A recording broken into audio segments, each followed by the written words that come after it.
Assalamualaikum warahmatullahi wabarakatuh. Alhamdulillahirabbil alamin. Wassalatu wassalamu ala asrofil anbiya'i wal mursalin wa ala alihi wa ashabihi rasulillahi ajmain. Pertama dan terutama sekali, marilah kita mengucapkan puji beserta syukur kita kehadirat Allah Subhanahu wa taala yang telah memberikan rahmat dan nikmatnya kepada kita semua, sehingga kita bisa berkumpul di ruangan ini dalam rangka diseminasi CGP Angkatan 11 Kabupaten 50 Kota. Selawat salam tidak lupaklah kita kirimkan kepada arwah junjungan alam yakninya Nabi besar Muhammad SAW yang telah membawa kita dari zaman jahiliyah kepada zaman yang berilmu pendidikan yang seperti kita rasakan pada saat sekarang ini. Baiklah, yang sama-sama kita hormati Ibu Kepala Sekolah SD Negeri 02 Kota Bangun, dan yang saya hormati Ibu-ibu UPTD SD Negeri 02 Kota Bangun. Terima kasih telah meluangkan waktunya untuk mendengarkan diseminasi budaya positif yang akan saya bacakan di depan ini.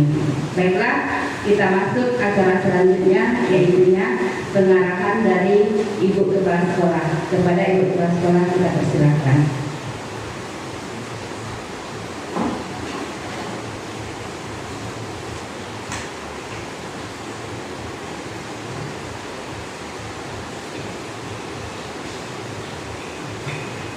Bismillahirrahmanirrahim. Assalamualaikum warahmatullahi wabarakatuh. Alhamdulillah, kita mendatangkan kehadirat Allah Subhanahu wa taala yang mana pada siang ini kita dapat berkumpul di ruangan ini dalam rangka itu mendengarkan nanti itu diseminasi dari calon guru penggerak kita itu media Liza. Dan salat berinsalam tak lupa pula kita kirimkan ke arwah junjungan Nabi kita itu Muhammad SAW dengan ucapan Allahumma sholli ala sayyidina Muhammad wa ala ali sayyidina Muhammad. Amin. Baiklah, sedikit kami beri penjelasan di mana nanti calon guru penggerak ini itu akan memberi atau menjelaskan itu tentang penerapan budaya positif. Itu di mana nanti dengan adanya penjelasan dari calon guru penggerak itu diharapkan nanti kita dapat juga memanfaatkan nanti apa-apa penjelasan yang diberikannya nanti kita terapkan di sekolah kita ini. Dengan adanya penjelasan tersebut mungkin sebagian dapat kita terapkan di sekolah kita ini nanti.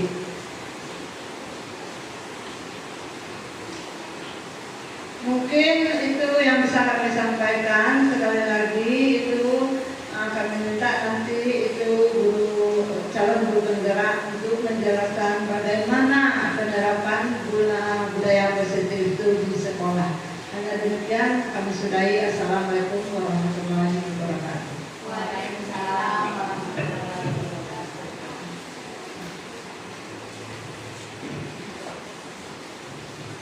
Terima kasih kita ucapkan kepada Ibu Kepala Sekolah.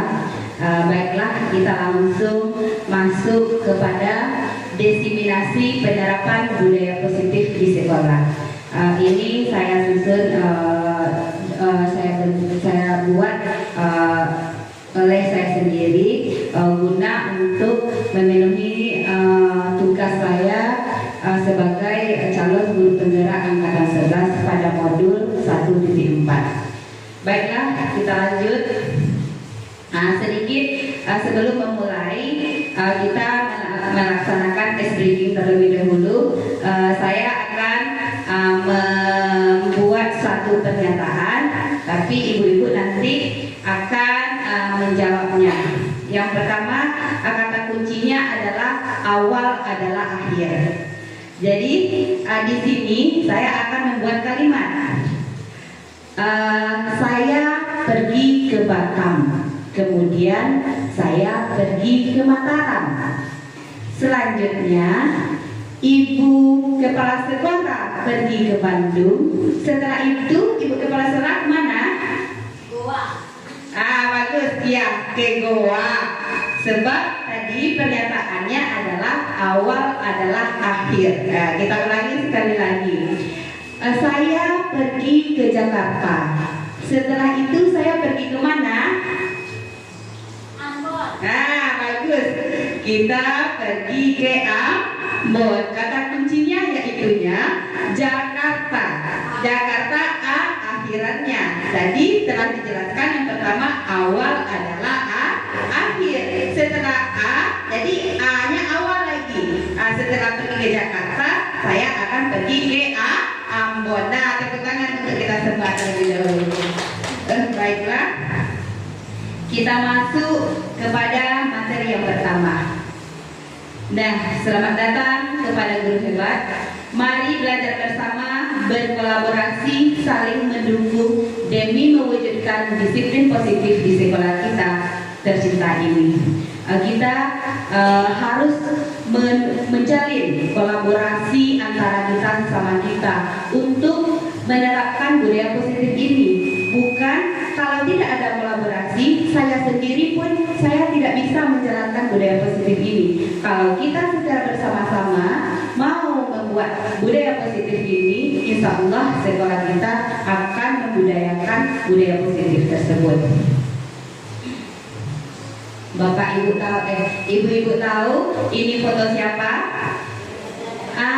Ini adalah Bapak Ki Hajar Dewantara. Bapak Ki Hajar Dewantara ini mempunyai filosofi pendidikan.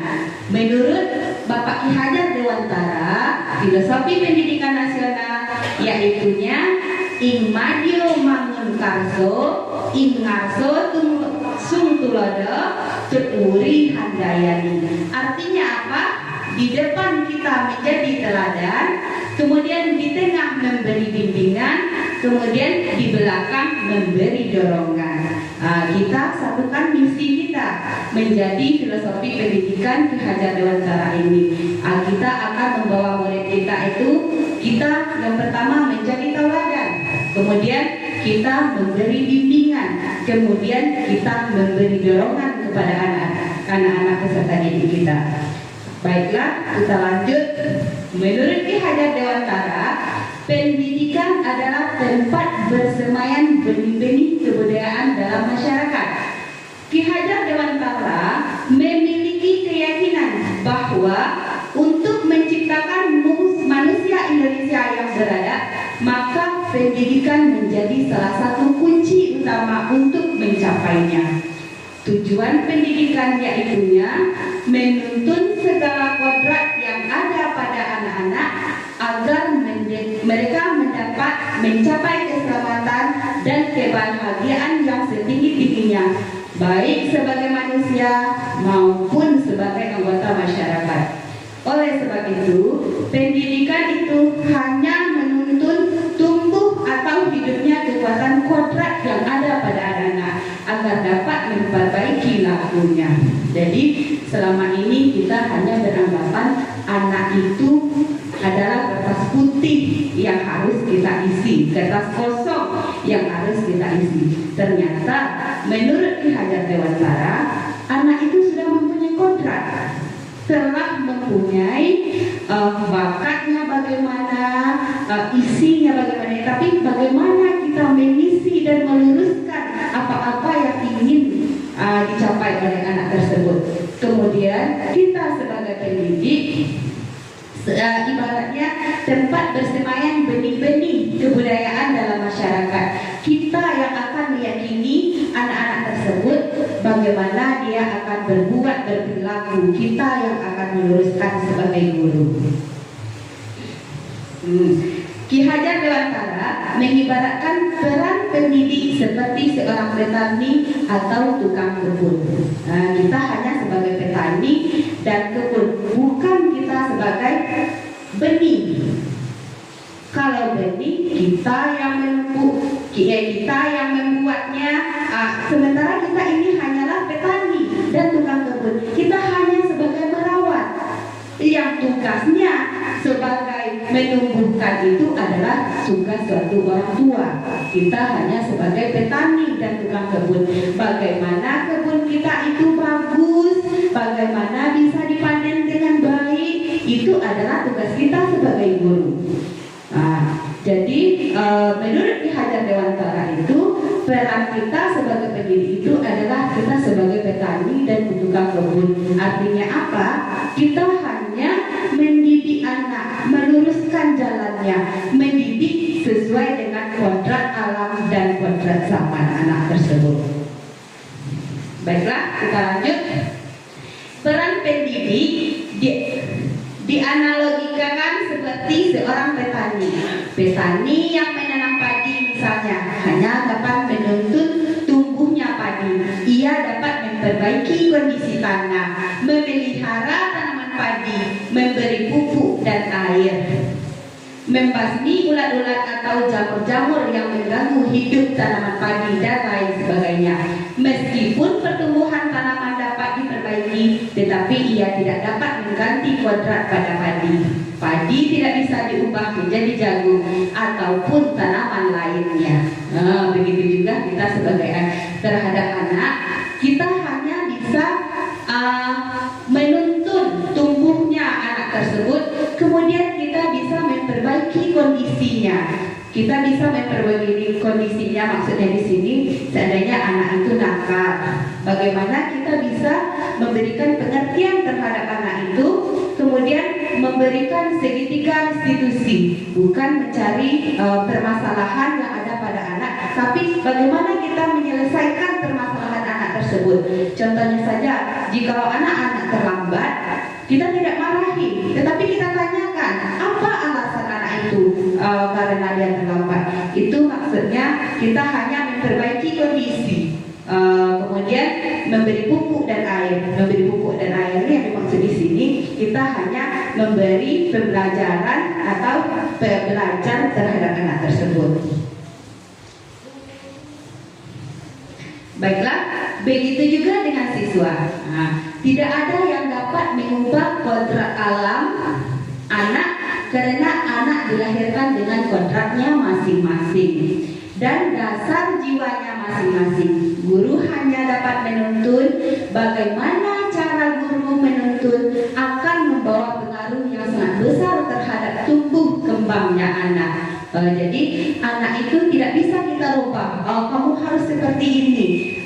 Tidak bisa kita rubah bentuk wujud anak tersebut, kita tidak bisa merubahnya. Tetapi hanya kita bisa merubahnya, dapat menuntun bagaimana cara menuntun membawa pengaruh yang sangat besar terhadap tumbuh kembangnya anak. Jadi kita hanya bisa memberikan pengaruh positif, pengaruh yang baik, yang bagus kepada anak tersebut. Kemudian Ki Hajar Dewantara mengatakan dalam hal mendidik yang sesungguhnya adalah proses memanusiakan manusia, yakni pengangkatan manusia ke taraf insani. Untuk mencapai hal maka dapat dipedoman pada trilogi pendidikan, yaitu Ing Ngarso Sungkolodo, Ing Madyo Mangunkarso, dan Teuri Handayani. Trilogi ini jika dilakukan dengan menggunakan metode pembelajaran AMOM akan berdampak luar biasa pada perkembangan siswa-siswa dalam pendidikannya. Jika kita terapkan Ing Ngarso Sungtulodo, Ing Madyo Mangunkarso ini dan Teuri Handayani ini, insya Allah pendidikan di Indonesia ini akan berdampak baik. Khususnya pendidikan di sekolah kita ini akan berdampak bagus kepada peserta didik dan juga kepada kita. Baiklah, sistem AMOM memiliki pengertian menjaga, membina, mendidik anak dengan kasih sayang. Selain itu, pendidik juga harus memahami bahwa karakteristik siswa adalah bermain, mengungkapkan rasa, dan bebas atau merdeka. Ketika guru memahami karakteristik siswa-siswi, maka itu akan menolong guru akan menuntun anak didik dengan baik pula. Dasar pendidikan anak berhubungan dengan kuadrat alam dan kuadrat zaman. Kuadrat alam berkaitan dengan sifat dan bentuk lingkungan di mana anak berada, sedangkan kuadrat zaman berkaitan dengan isi dan irama. Jadi kita sebagai guru menjaga, membina, mendidik anak dengan kasih sayang. Terkadang kita di sini, itulah termasuk saya sendiri, kita tidak mempunyai kesabaran untuk mendidik, membina anak ini. Terkadang keluar emosi kita, ternyata emosi dan hardikan kepada anak itu tidak membawa pengaruh yang baik terhadap anak tersebut. Baiklah, kita lanjut. Konsep utama modul budaya positif yaitunya perubahan paradigma belajar, kemudian disiplin positif, teori motivasi, hukuman dan penghargaan restitusi, keyakinan kelas, kebutuhan dasar manusia, restitusi 5 posisi kontrol, kemudian restitusi segitiga restitusi. Itulah konsep utama pada modul budaya positif. Kemudian perubahan paradigma belajar, bagaimana seseorang bisa berubah dari paradigma stimulus respon kepada pendekatan teori kontrol. Nah, Stephen R. Covey mengatakan bahwa bila kita ingin membuat kemajuan perlahan, sedikit-sedikit ubahlah sikap atau perilaku Anda. Jika kita ingin berubah, terlebih dahulu jangan rubah orang lain, rubahlah perilaku kita terlebih dahulu atau diri kita sendiri. Namun bila kita ingin memperbaiki cara-cara utama kita, maka kita perlu mengubah kerangka acuan kita. Ubahlah bagaimana Anda melihat dunia, bagaimana Anda berpikir tentang manusia. Ubahlah paradigma Anda, skema pemahaman dan penjelasan aspek-aspek tertentu tentang realitas. Jadi kalau kita ingin merubah, terlebih dahulu kita harus merubah diri kita terlebih dahulu. Siapa sesungguhnya yang memiliki kontrol? Ini sangat perlu kita perhatikan. Stimulus respon, realitas kebutuhan kita sama, kemudian teori kontrolnya, realitanya kebutuhan kita berbeda. Semua orang memiliki hal yang sama. Setiap orang memiliki gambaran berbeda. Walaupun kita memiliki hal yang sama, tetapi cara mendapatkannya kita berbeda-beda. Contohnya saja, umpamanya kita ingin anak kita itu disiplin dalam belajar. Tentu cara kita sebagai guru tentu berbeda-beda. Dari kelas 1 sampai kelas 6, cara kita itu akan berbeda-beda dalam mendidik anak. Kemudian kita mencoba mengubah orang agar berpandangan sama dengan kita. Kita berusaha memahami pandangan orang lain tentang dunia. Perilaku buruk dilihat sebagai satu kesalahan. Semua perilaku memiliki tujuan. Kita kadang-kadang anak itu berperilaku buruk di kantor. Kadang-kadang saya sering juga seperti itu. Jika anak bermasalah, kita bawa ke kantor, iko juga, inyo juga. Sementara sebenarnya tujuan anak itu bukan seperti itu. Dia bukan ingin mengganggu temannya. Ada kalanya kita tidak menanyakan kepada anak kita tersebut, tetapi kita langsung memvonis.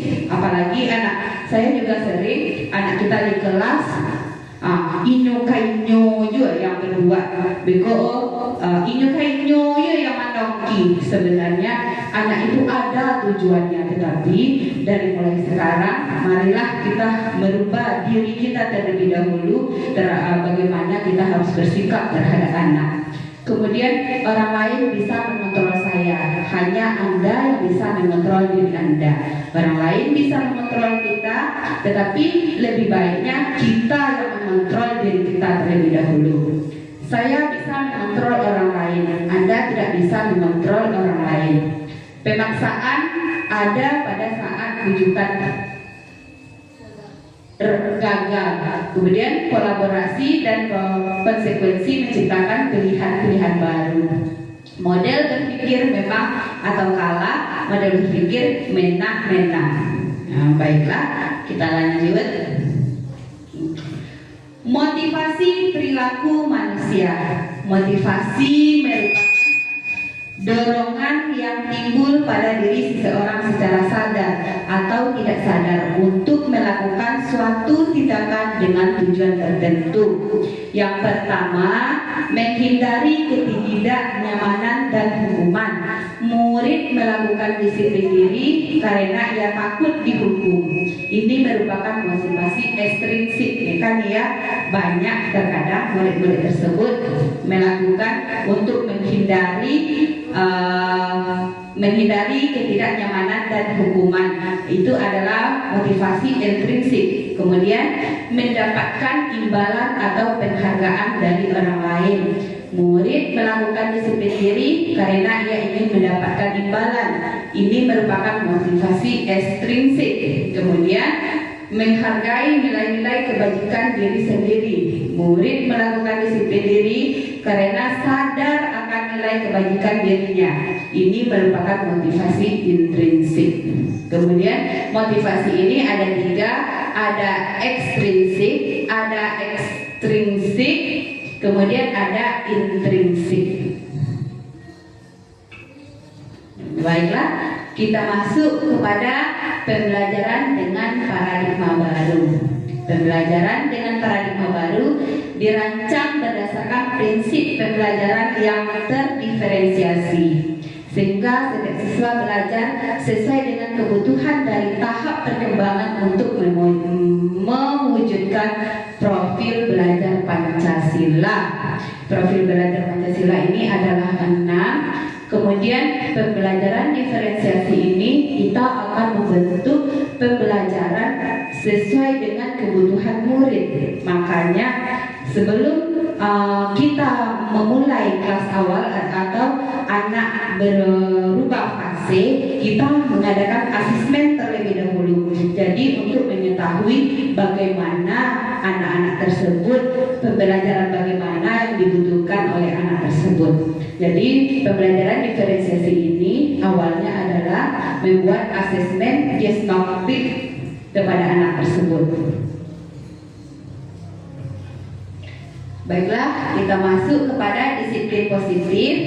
Dalam budaya kita, makna kata disiplin dimaknai menjadi sesuatu yang dilakukan seseorang pada orang lain untuk mendapatkan kepatuhan. Kita cenderung menghubungkan kata disiplin dengan ketidaknyamanan. Kemudian disiplin positif merupakan salah satu cara penerapan disiplin yang bertujuan untuk menumbuhkan kesadaran serta memberdayakan anak untuk melakukan sesuatu tanpa solokan, ancaman maupun hukuman. Ini adalah benar-benar dari dalam diri anak tersebut. Kemudian sebagai pendidik, tujuan kita adalah menciptakan anak-anak yang memiliki disiplin diri sehingga mereka bisa berperilaku dengan mengacu pada nilai-nilai kebajikan universal dan memiliki motivasi intrinsik bukan ekstrinsik. Di sini dalam disiplin ini kita memang susah untuk mendisiplinkan anak tersebut, tetapi kita akan berusaha membuat anak itu sadar akan disiplin dirinya sendiri.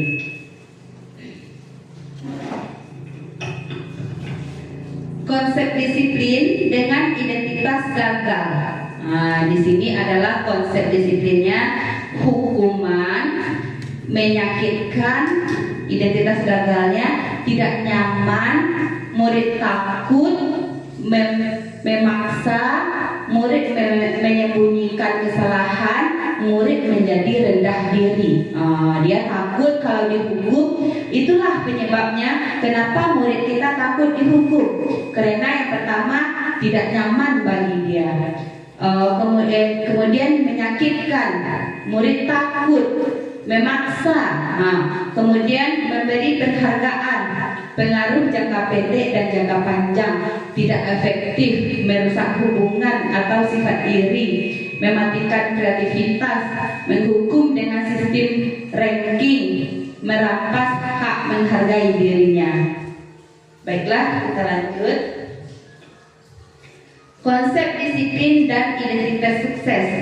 Konsekuensi penguatan jangka pendek, perlu memonitoring berkelanjutan stimulus respon.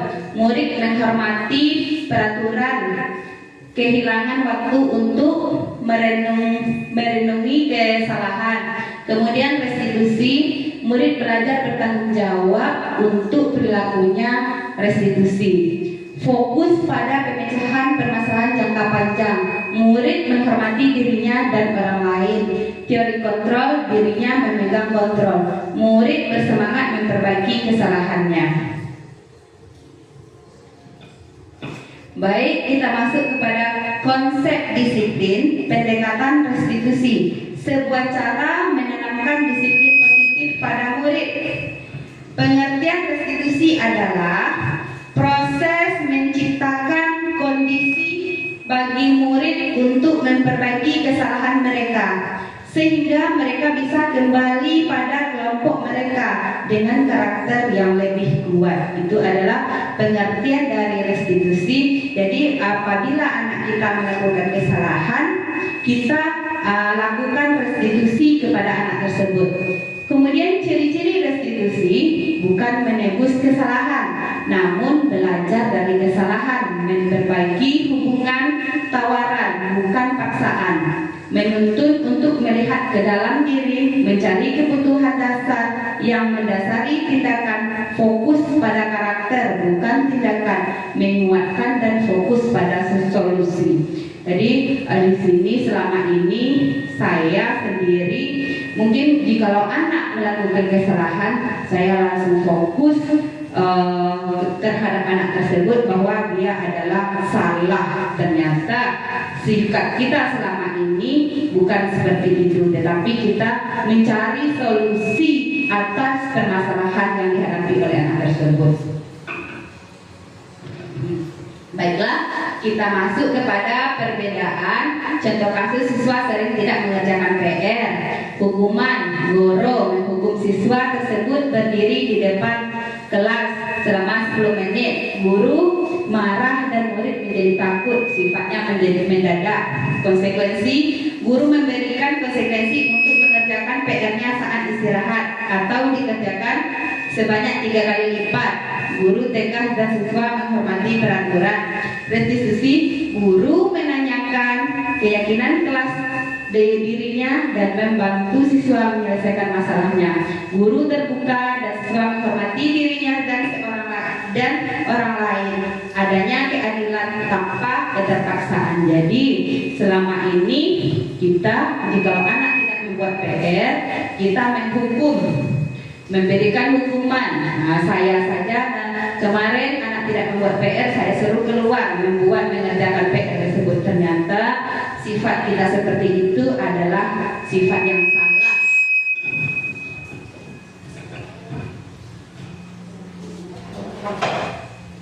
Nah, baiklah, kita lanjut. Tindakan guru, hukuman atau konsekuensi. Nah, coba perhatikan. Yang pertama, mencatat 100 kali di dalam buku kalimat "saya tidak akan terlambat lagi" karena terlambat ke sekolah. Itu hukuman atau konsekuensi? Apa kira-kira ibu-ibu? Hukuman? Hukuman. Kita masukkan dulu hukuman. Kemudian lari mengelilingi lapangan basket 2 kali karena terlambat hadir ke sekolah. Itu hukuman apa konsekuensi?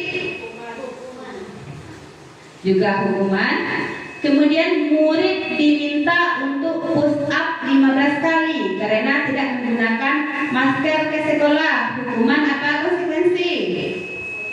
Nah, kemudian hukuman juga ada 3 ya. Hukumannya menggantikan kertas tugas teman yang telah dicoret-coret. Hukuman atau konsekuensi? Nah, konsekuensi. Kemudian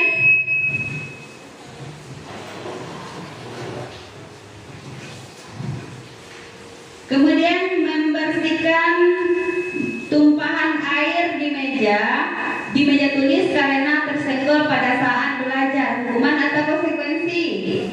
Konsekuensi. Murid disuruh untuk tidak mengenakan sepatu seharian di sekolah karena tidak mengenakan sepatu hitam. Hukuman atau konsekuensi? Hukuman. Baiklah, yang terakhir, lari mengelilingi lapangan basket 2 kali karena terlambat 10 menit untuk pelajaran PKOK. Hukuman apa konsekuensi? Hukuman. Nah, mari kita lihat mana yang sebenarnya. Ya bagus buat ibu-ibu semua. Tepuk tangan dulu. Baiklah, kita lanjut. Di sini kita membuat keyakinan kelas. Mengapa keyakinan kelas? Mengapa tidak peraturan kelas saja? Selama ini kita hanya, termasuk saya sendiri, mungkin membuat peraturan kelas, bukan keyakinan kelas. Mengapa kita memiliki peraturan tentang penggunaan helm pada saat mengendarai roda 2 atau motor? Mengapa kita memiliki peraturan tentang penggunaan masker dan mencuci tangan pada saat ini? Pernyataan yang pertama, mengapa kita memiliki peraturan tentang penggunaan helm? Karena apa? Menjaga keselamatan. Kemudian yang kedua, mengapa kita memiliki peraturan tentang penggunaan masker dan mencuci tangan pada saat ini? Untuk menjaga apa kita menggunakan masker? Menjaga kesehatan. Begitu juga tentang peraturan dan keyakinan kelas. Peraturan itu berupa aturan yang disepakati di kelas dan mungkin bersifat satu arah saja. Kemudian keyakinan kelas merupakan pernyataan-pernyataan singkat yang diyakini membawa kebaikan kepada warga kelas. Keyakinan merupakan nilai-nilai kebajikan universal yang disepakati secara tersirat dan tersurat, lepas dari latar belakang suku, negara, bahasa maupun agama. Seseorang akan lebih tergerak dan bersemangat untuk menjalankan keyakinannya daripada hanya sekedar mengikuti serangkaian peraturan tertulis tanpa makna. Itulah bedanya peraturan dan keyakinan kelas. Kemudian kita masuk lagi kepada contoh peraturan atau termasuk keyakinan kahiyah. Yang pertama, selalu kembalikan buku ke tempatnya. Peraturan kahiyah itu atau termasuk keyakinan kelaskah atau peraturan saja? Apa ada yang ibu? Keyakinan. Dilarang mengganggu orang lain. Keyakinankah atau peraturan saja? Peraturan. Hadir di sekolah 15 menit sebelum pembelajaran dimulai. Peraturan. Dilarang melakukan kekerasan. Peraturan. Dilarang menggunakan narkoba. Peraturan. Kemudian bergantian atau menunggu giliran. Keyakinan. Menggunakan masker. Jangan berlari di kelas atau koridor. Peraturan. Mari kita lihat.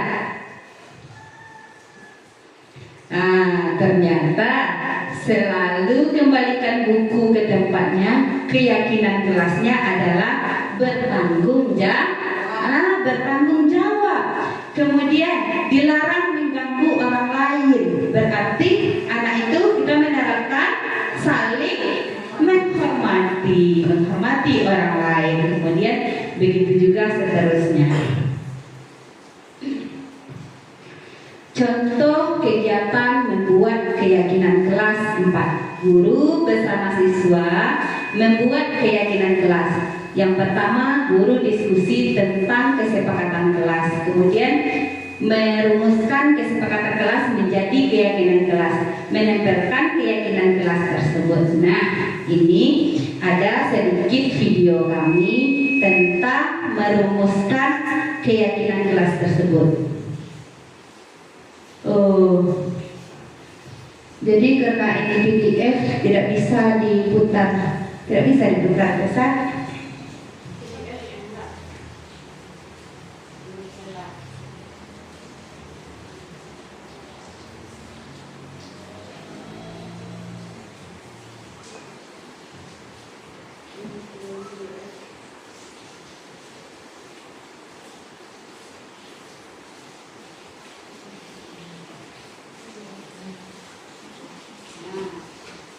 Ini adalah contoh video membuat keyakinan kelas tersebut.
Nah, demikianlah video keyakinan kelas dari kelas 4 kemarin yang kami buat secara bersama-sama sehingga menjadikan peraturan kelas sehingga menjadikan sebuah keyakinan kelas.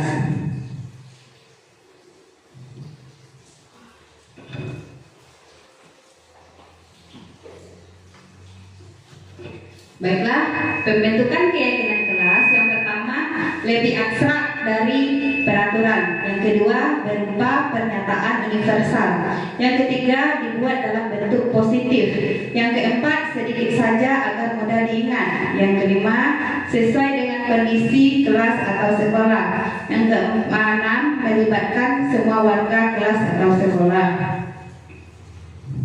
Yang kelima, kebutuhan dasar manusia. Yang pertama, bertahan hidup, kasih sayang dan rasa diterima, penguasaan kebutuhan, pengakuan atas kemampuan, kebebasan, kebutuhan akan pilihan.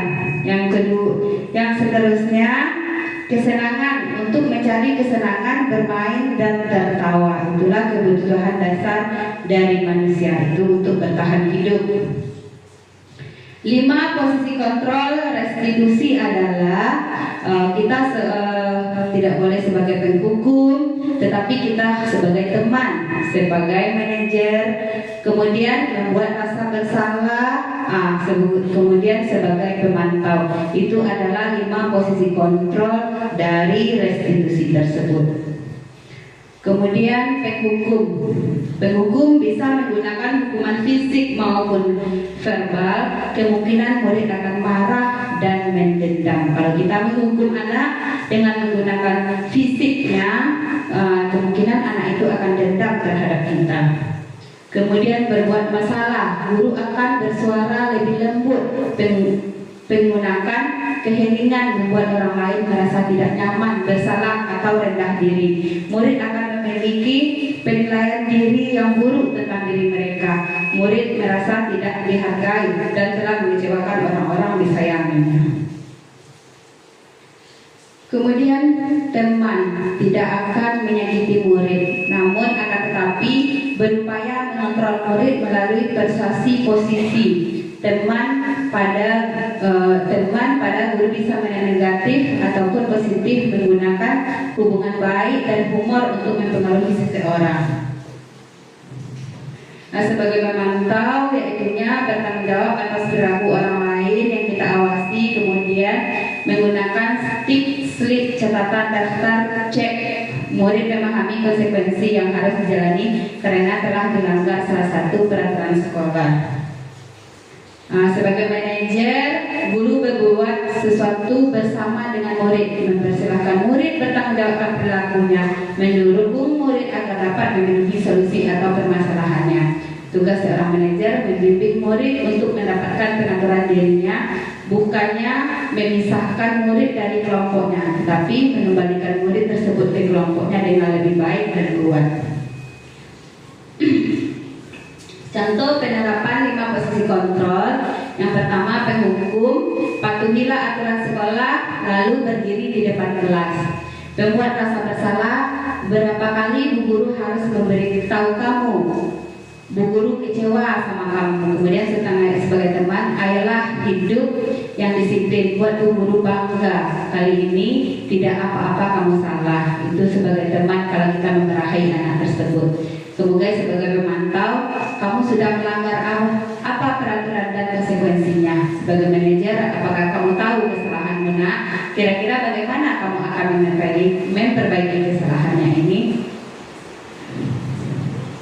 Kemudian tahap segitiga restitusi, menstabilkan identitas, validasi tindakan yang salah, menanyakan keyakinan kelas. Contoh penerapan segitiga restitusi. Kemarin juga kami membuat penerapan segitiga restitusi, tapi kalau dijadikan PDF ternyata tidak muncul di sini. Sebentar ya Bu.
Baiklah ibu-ibu, itu adalah contoh video segitiga restitusi.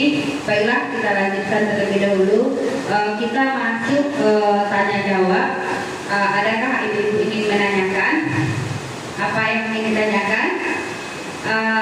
setidaknya kita sebagai guru itu apa yang harus kita lakukan, sebagai posisi apa yang bagus bagi kita. Yang pertama, bagi murid kita itu sebagai apa? Kita sebagai apa? Ada 5 posisi kontrol tadi, sebagai penghukum, manajer, teman. Nah, kita termasuk seperti apa yang kita inginkan? Ya, sebagai teman. Kemudian sebagai apa lagi? Sebagai manajer terhadap murid kita. Baiklah, mungkin dalam penerapan program disiplin positif, hendaknya guru memiliki standar kepribadian profesional dan sosial yang baik, di mana guru mampu berefleksi pada posisi kontrolnya saat ini, bagaimana perjalanan dirinya sebagai among, posisi manajer yang menuntun murid menjadi insan yang mandiri, merdeka dan bertanggung jawab. Kemudian refleksi, apa yang saya pelajari ini, apa yang akan saya lakukan untuk kedepannya. Nah, baiklah, untuk kedepannya mungkin kita untuk melakukan perubahan itu kita mulai dari diri kita sendiri. Terima kasih atas waktunya ibu-ibu semua telah mendengarkan diseminasi tentang budaya positif ini. Kalau tidak ada pertanyaan, saya sudahi dengan Assalamualaikum warahmatullahi wabarakatuh. Waalaikumsalam warahmatullahi wabarakatuh.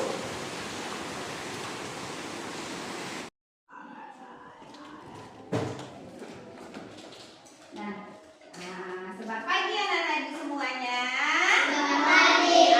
Apa kabar pada pagi hari ini? Baik. Apakah anak-anak ibu masih semangat? Masih semangat. Masih ingatkah anak-anak ibu dengan tepuk semangat? Masih. Masih ingat. Sekarang kita melakukan tepuk semangat.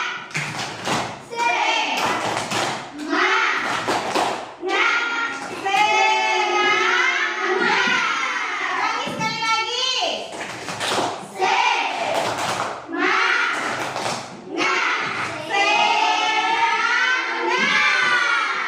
Bagus. Nah, sekarang kita akan membuat keyakinan kelas. Kita membuat keyakinan kelas itu supaya kelas kita apa? Indah, betul. Supaya apa lagi? Betul. Apa lagi? Tidak berantakan. Bagus sekali. Kenapa? Tidak bertengkar. Apa lagi, nak?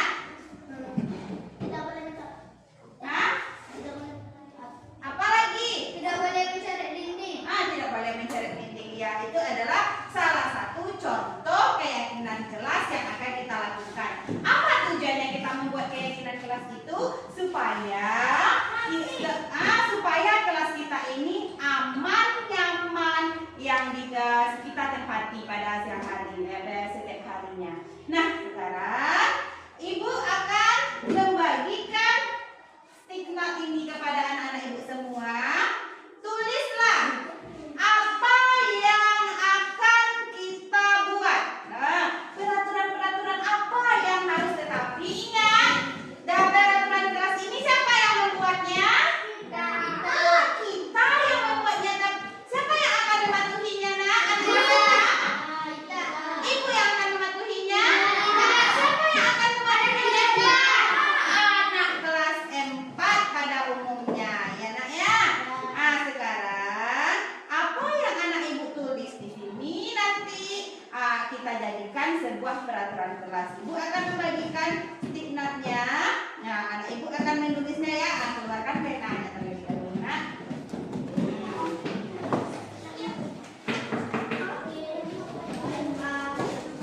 Tulislah di sini.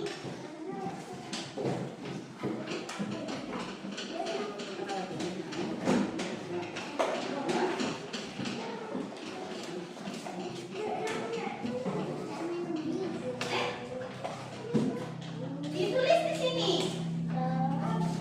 Ditulis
Boleh, tulislah apa yang mau kita tulis. Tapi ingat, apa yang kita tulis kita harus minta artinya.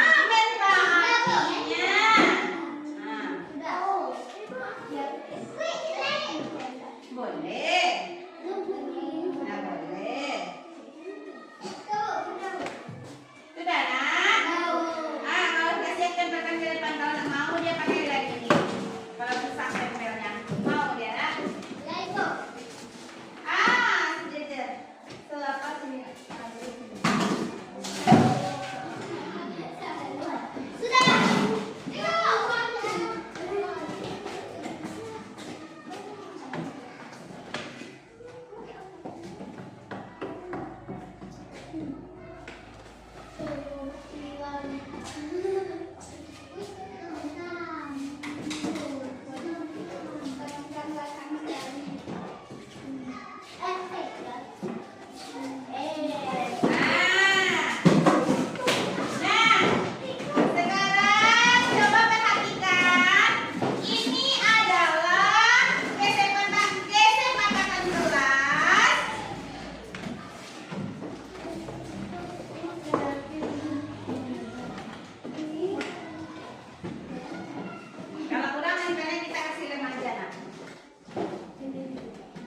Apa lagi? Tidak boleh merobek buku. Teman.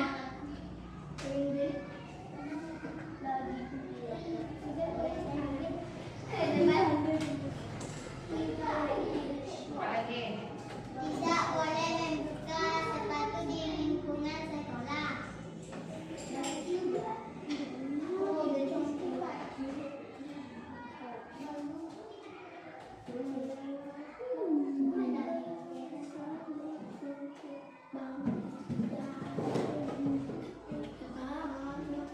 Apa lagi?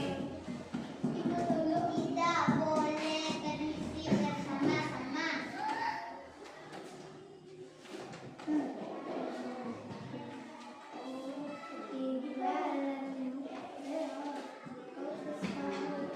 Apa lagi? Tidak boleh mencoret buku kawan.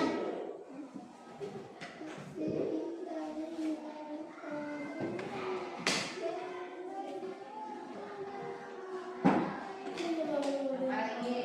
Tidak boleh terlambat datang ke sekolah.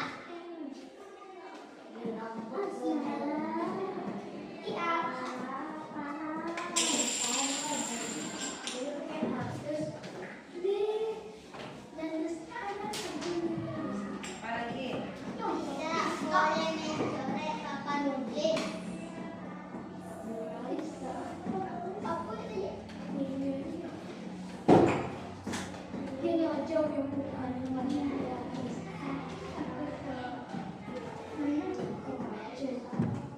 Nah, terima kasih kita ucapkan kepada Arga. Nah, anak ibu semuanya, coba perhatikan, Derkis. Ini adalah kesepakatan kelas yang anak ibu tulis tadi. Jadi, bagaimana kita menjadikan ini supaya bagus, kata-katanya rapi,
habis, anak ibu dulu boleh keluar main, kemudian kita lanjutkan nanti setelah keluar mainnya. Nah, sekarang boleh keluar main terlebih dahulu.